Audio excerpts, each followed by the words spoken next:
مقصدیت لے کر آئے, ان کی شخصیت, سوچ, فکر مسلمانوں کے لیے مشعل راہ بنے. تو یہی ہمارا اگلا موضوع بھی ہے, کس طرح شکستہ دلوں کے لیے امید کی کرن بن کر وہ آئے. لیکن سوال یہ پیدا ہوتا ہے کہ آج ہم اقبال کے نظریات اور افکار پر عمل پیرا ہیں بھی یا نہیں, اس پر بات کریں گے. ہمیں جوائن کیا ماہر اقبالیات جلیل عالی صاحب نے. السلام علیکم سر, کیسے ہیں آپ؟ السلام. جب تک سلمہ پہنچتی ہیں ہم گفتگو کا آغاز کریں گے, چونکہ ہماری کوشش یہی ہوتی ہے کہ تھوڑی سی لیٹ ہو گئی شعیب. کوئی بات نہیں, آپ بہت سلو آتی ہیں. کوئی بات. آپ نے انڈے نہیں کھائے آج؟ نہیں, میں نے انڈے نہیں کھائے. اس سے متعلق ڈسکشن کریں گے کہ کتنے انڈے کھانے چاہیے اور کیا مرغی کی اجازت سے کھانے چاہیے, ویسے بھی کھا سکتے ہیں. لیکن ہم اپنے موضوع پہ آ رہے ہیں جناب. ماشاءاللہ سر, آپ شاعر بھی, نقاد بھی, ایجوکیشنسٹ, سوشولوجسٹ, اقبال شناس, جلیل عالی تمغہ امتیاز سمیت ان گنت اعزازات سے سر کو نوازا گیا ہے. سر, پیغام اقبال اور ہماری زندگی کیسے دیکھتے ہیں آپ؟ کتنا ہم اس کو گیپ کو وائڈ کرتے چلے جا رہے ہیں, حالانکہ ہمیں تو اس گیپ کو کم کرنا چاہیے تھا. دیکھیں, ہم علامہ اقبال کو حکیم الامت کہتے ہیں. بالکل. اور مفکر پاکستان کہتے ہیں. اور بلا شبہ یہ جس وطن میں ہم سانس لے رہے ہیں آزادی سے, یہ علامہ اقبال کے خواب کی تعبیر ہے. انہوں نے اپنے لیکچر میں اس کا تصور دیا تھا, اور یہ تصور ایسا تھا کہ جس کے اثرات صرف اس ملک تک محدود نہیں, صحیح, جس کے پوری جو انسانیت ہے اور تاریخ عالم ہے اس پر اس کے اثرات ظاہر ہو رہے ہیں. ایران میں اس کے اثرات آئے, ترکی میں اس کے اثرات آئے, تاجکستان میں اس کے اثرات آئے, افغانستان میں اس کے اثرات آئے. تو علامہ اقبال ایک ایسا شاعر اور مفکر ہے کہ جتنی بھی ادب کی روایات ہیں, دنیا کے بڑے ادب کی جو بڑی روایات میں, کسی میں شاید اس طرح کی کوئی مثال نہیں ملے گی جس کے اتنے وسیع اثرات ہوں. تاریخ پر ہوں, ثقافت پر ہوں, کلچر پر ہوں, اور افکار پر ہوں.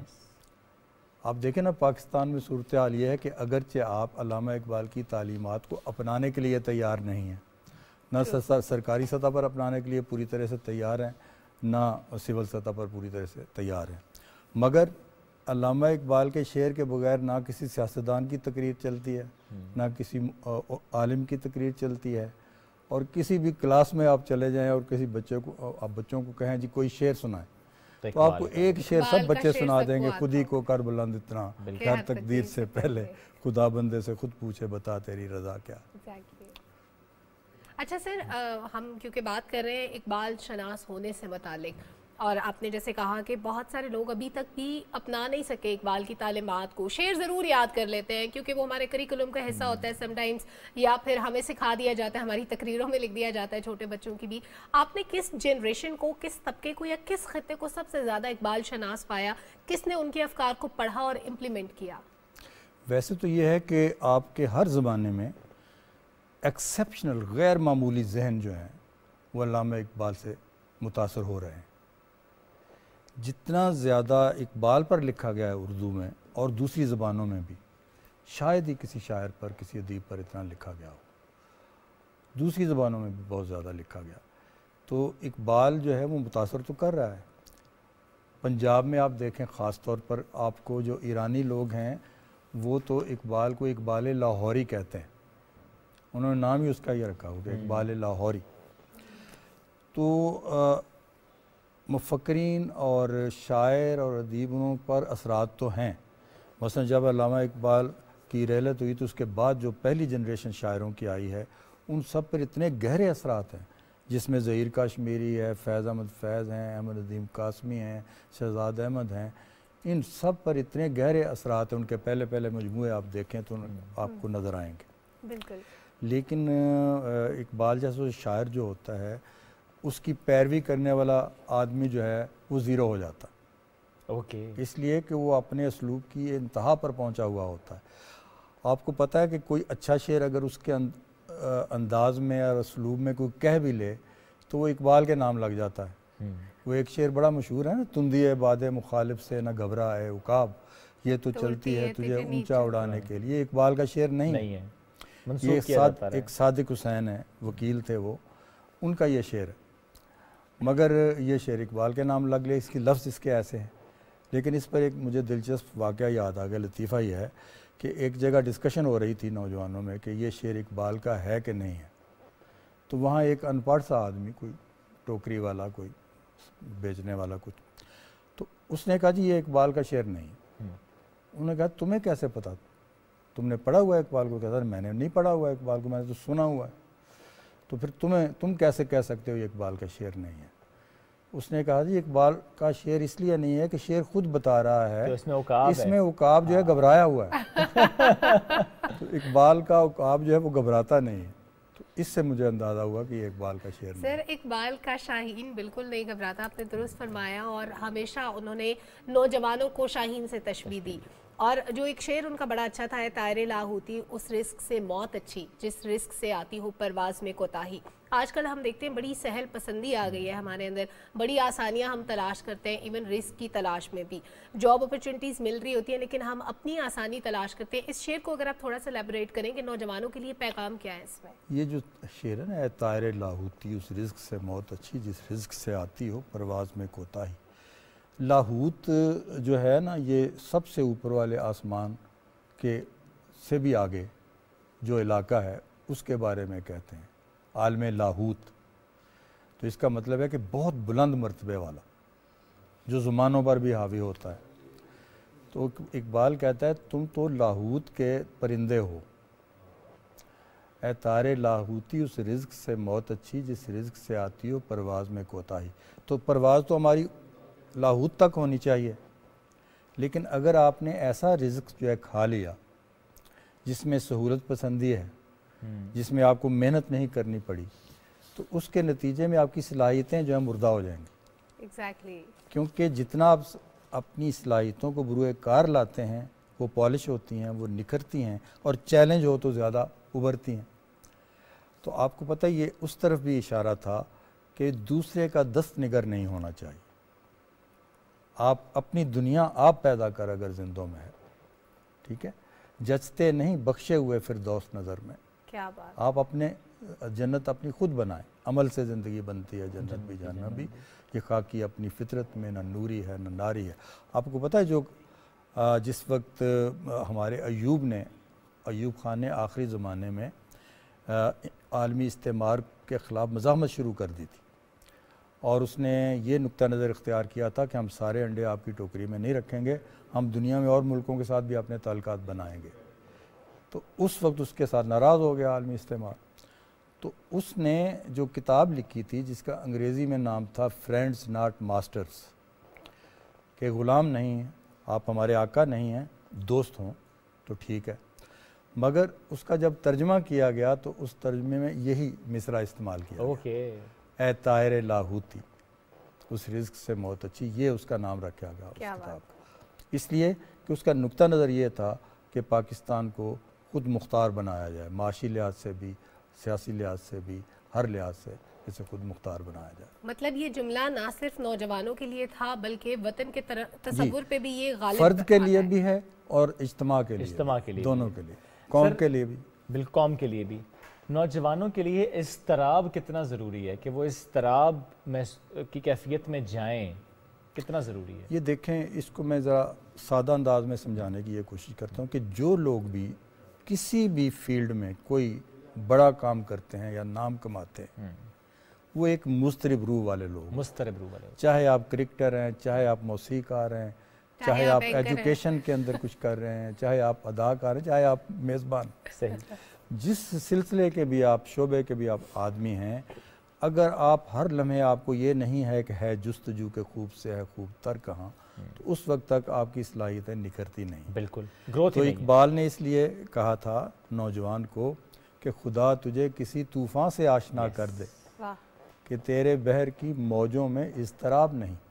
تو جمود کے تو اقبال سخت خلاف تھے، حرکت کے وہ قائل تھے، اور وہ یہ سمجھتے تھے کہ مسلمانوں کے زوال کی سبب ہی یہی ہے، اس کی وجہ یہی ہے کہ یہ ایک عرصہ تک، کم از کم 300 سال کا تو وہ بار بار ذکر کرتے ہیں کہ 300 سال سے ہیں ہند کے میخانے بند، کہ بھئی انہوں نے سوچ کے میدان میں، فکر کے میدان میں، علم کے میدان میں، عمل کے میدان میں کچھ نہیں کیا. ایک جمود طاری ہے، اور جمود طاری ہوتا ہے نقل سے، کہ جب آپ دوسرے کی نقل کرتے ہیں، پیروی کرتے ہیں، تقلید کرتے ہیں.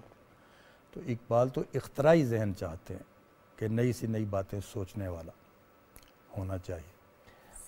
سر جب جمود کی بات ہو رہی ہے تو اسی کا اپوزٹ ایک ورڈ تحریک. زندگی میں تحریک, اقبال نے ہمیشہ کہا کہ حرکت ہونی چاہیے, تحریک ہونی چاہیے, آپ کو جستجو میں لگے رہنا چاہیے, لگن ہونی چاہیے آپ کے اندر. کیا آج کے نوجوانوں میں آپ کو وہ لگن نظر آتی ہے جو اقبال چاہتے تھے, جو ان کے شاہین میں ہونی چاہیے تھی؟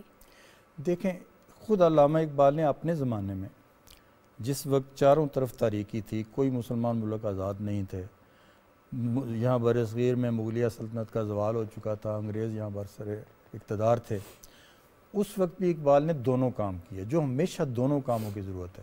ایک یہ کہ آپ جس بے عملی میں پڑے ہوئے ہیں اس کا تجزیہ کیا جائے, اور ایڈورسٹی کا صحیح جو ہے اندازہ لگایا جائے کہ ہم کس حالت زار میں ہیں, کیونکہ اس کا شعور ہوگا تو اس سے نکلنے کی آپ کوشش کریں گے.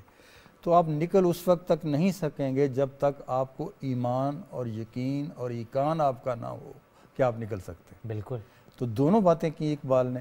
ایک طرف آپ کو یہ بتایا کہ آپ ہی آخری وارث ہیں اللہ تعالیٰ کے آخری پیغام کے, تو آپ تو پوٹینشیلی بہت بڑی قوم ہے زوال والے لوگوں کو, جبکہ دوسرے شاعروں کا یہ حال تھا کہ پوری غزل رو رہی تھی اور مرثیہ بہت مقبول ہو رہا تھا. جو شاعر جتنا زیادہ لوگوں کو رلاتا تھا وہ اتنا ہی بڑا شاعر سمجھا جاتا تھا. تو اس زمانے میں علامہ اقبال نے امید کی بات کی, ساتھ تنقید بھی کی, تجزیہ بھی کیا کہ تیرے صوفے ہیں فرنگی, تو سہل پسند ہے, یہ بھی کہا, لیکن ساتھ ہی یہ بتایا کہ تو ان لوگوں کا وارث ہے جو دوڑا دیتے تھے گھوڑے بحرے, اس میں دریاؤں میں دریا گھوڑے دوڑا دیتے تھے, اور جو کبھی مایوس نہیں ہوتے تھے, کیونکہ اسلام میں مایوسی گناہ ہے, اور وہ کبھی بھی اقبال. اسی طریقے سے اب بھی یہی صورتحال ہے, آپ کا جو سوال تھا, اب بھی یہی صورتحال ہے کہ نوجوانوں کو, وہ نوجوان بھی موجود ہیں جو بڑے ایکسیپشنل برین رکھتے ہیں, جیسے یہ ہمارے 29 میڈلز والے نوجوان جن کا ہم ذکر کر رہے تھے, اور وہ کام کرتے ہیں اور انہوں نے ثابت کیا. اب اگر کبھی آپ ایک پاکستان کی بھی گنی بک بنائیں اور اس میں مختلف شعبوں میں ہمارے لوگوں نے جو نمایاں کام کیے وہ سامنے لکھے. مثلا آپ ایک سیدھی سی بات دیکھیں کہ ایک مدر ٹریسا تھیں اور ایک عیدی ہیں, دونوں کا ذرا موازنہ کریں. مدر ٹریسا کا صرف ایک فیلڈ ہے نا, وہ جو برس کے مریض تھے ان کا, بالکل بالکل, لیکن عیدی کے کتنے فیلڈ ہیں گنے ذرا ان کو, وہ شمار ہی نہیں کر سکتے. یہیں سے گفتگو کا آغاز کریں گے. انٹرپشن کے لیے معذرت, ایک چھوٹی سی بریک کی طرف ہمیں بڑھنا ہے, واپس آتے ہیں بریک کے بعد.